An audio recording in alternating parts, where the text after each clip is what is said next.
नाजुबलागा हिकमत 446 में सईद रजी ने फरजदक के बाब गालिब इब्न सासा की और जनाब अमीर अलैहिस्सलाम के दो जुमले नकल किए हैं। गालिब जनाब अमीर अलैहिस्सलाम के पास आते हैं और उनके साथ उनका बेटा जो 3.5 साल उसकी उम्र थी फरजदक वो भी मौजूद है। जनाब अमीर अलैहिस्सलाम ने जब गालिब को देखा तो कहा कि आपको तो बहुत सारे ऊँटों वाला समझा जाता है, तो आपके ऊँट कहाँ हैं?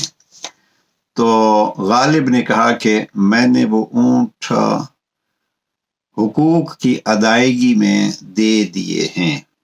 जनाब अमीर अलैहिस्सलाम ने यहाँ फरमाया ये तो उनका इंतहाई अच्छा मसरफ है, यानी दूसरे लोगों की खिदमत करना, दूसरे लोगों के लिए खर्च करना और वाजिबात या मुस्तहब हुकूक की अदायगी को जनाब अमीर अलैहिस्सलाम ने माल का बेहतरीन मसरफ करार दिया। नाजुबलागा हिकमत 446।